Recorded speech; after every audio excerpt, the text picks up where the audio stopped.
자, 상담으로 올린 댓글 내용은 이거예요.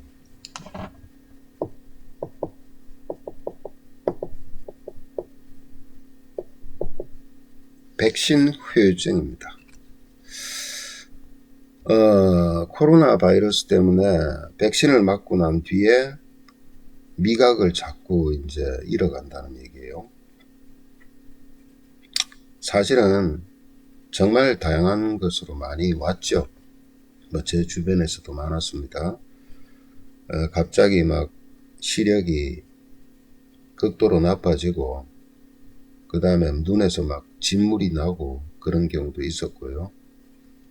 어떤 사람은 이제 불면증으로 잠을 못 자는 사람들, 하여간 갖가지 후유증들이 많이 나오죠. 그럴 수밖에 없어요. 사실은요.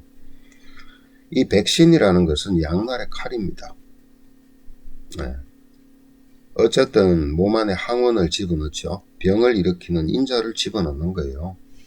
집어넣어서 그걸 통해서 항체를 인위적으로 생성시키는 겁니다. 생성시키는, 그렇게 해서 이제 실질적인 그런 바이러스라든가 세균이 들어왔을 때 이미 항체가 만들어졌으니까 쉽게 그 백신, 그 항원으로부터 대체를 할 수 있다라는 개념에서 만들어진 백신이지만은 간혹은요 후유증이 생길 수밖에 없는 경우도 있습니다. 그러니까 이게 현대의학에서 이제 가장 힘들어하는 부분이 어떤 부분이냐면 면역 부분이에요.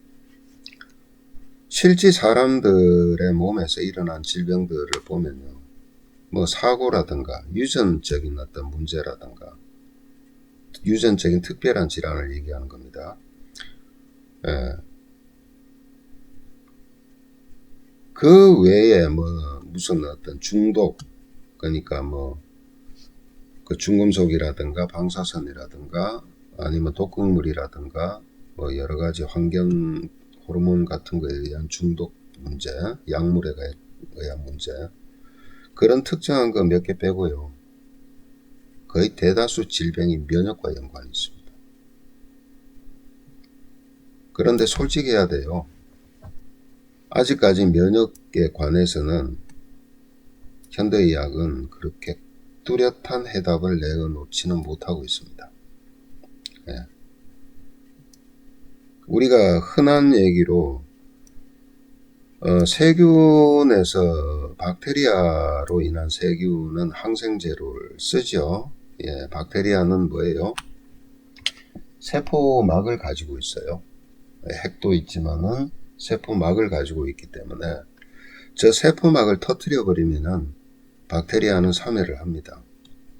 그게 이제 바로 항생제로 나오는 건 항생제의 효과인데, 이 항생제는 끊임없이 또 독성이 강한 걸로, 그러니까 독한 항생제로 계속 발전을 하죠. 그 이유는 뭐냐? 이놈의 박테리아들도 계속해서 변이하기 때문에 그렇습니다. 그래서 MRSA 같은 병원균 같은 경우에는 참 지독한 그런 항생제를 쓰지 않으면 힘들고, 그리고 이제 환자들이 병원에서 마지막으로 대부분 돌아가실 때 폐혈증으로 돌아가시죠. 그건 세균에 의한 감염이에요. 이제 더 이상 몸에서 지탱할 수 있는 그게 면역이 안 되니까. 그런데 이 세포막이 없고 핵만 있는 것이 있죠. 이것은 바이러스입니다. 이 바이러스를 처치하는 약은 없어요. 아직 없습니다.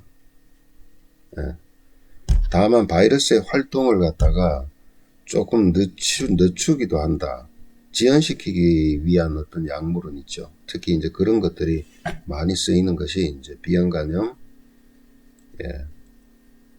환자들에게 이제 주로 쓰는데, 그렇다고 해서 바이러스를 없애는 약은 아니에요. 없습니다. 아직 지구상에는. 우리 몸에 있는 면역 시스템이라는 것은 이 이러한 바이러스든 박테리아든 어떤 종류로 변이를 해도요, 그만큼에 대응할 수 있는 항체를 만들어낼 수 있는 능력은 가지고 있어요. 예.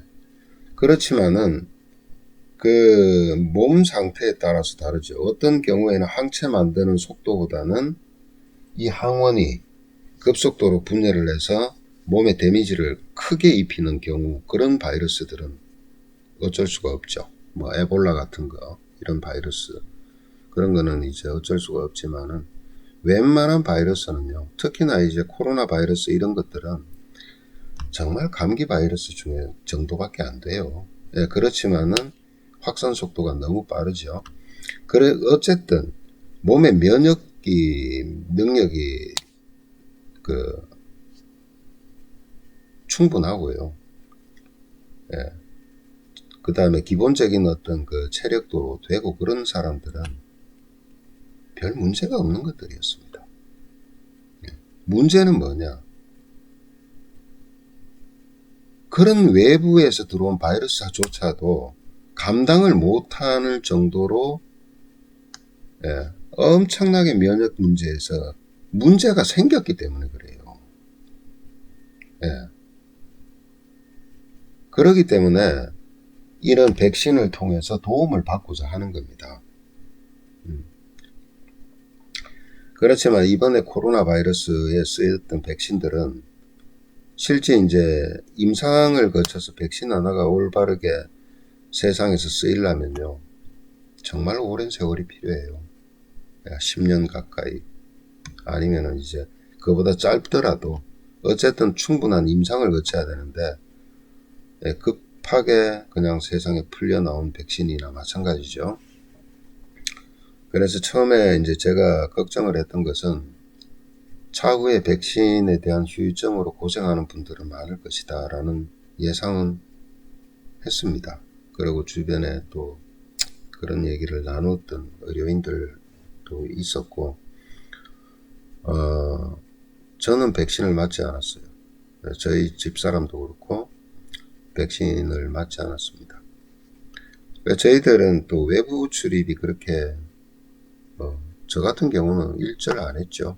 거의 코로나 유행하면서부터 일절 저는 외부에 나간 적이 그 어떤 모임 같은 데 나간 적이 없습니다. 그렇지만은 이제 자기 관리는 꾸준하게 해 나왔었어요. 예, 특히나 이제 오행침에서는 사암침에서는 폐전격증이 바로 호흡기로 들어오는 모든 바이러스를 1차적으로 대응해주는 체액성 면역을 아주 활성화시켜주는 역할을 하죠.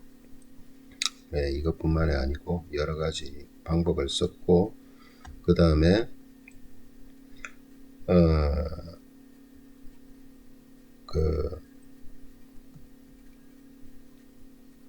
근데 웃기는 게 백신 맞고 후유증으로 온 사람들은 제가 몇몇 분은 제가 상담을 해주고 관리도 해준 적이 있습니다.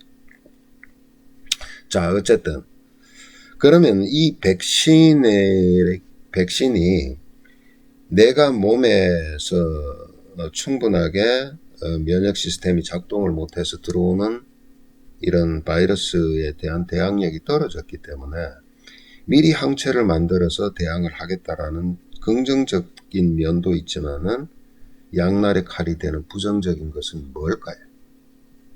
예. 제가 걱정했던 것은 자가 면역이 발생할 수 있다라는 겁니다.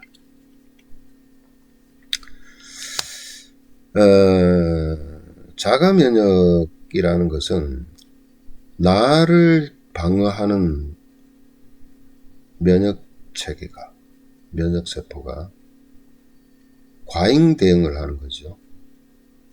네. 그래서 공격 대상과 공격하지 않아야 되는 대상의 구분선이 무너지는 겁니다.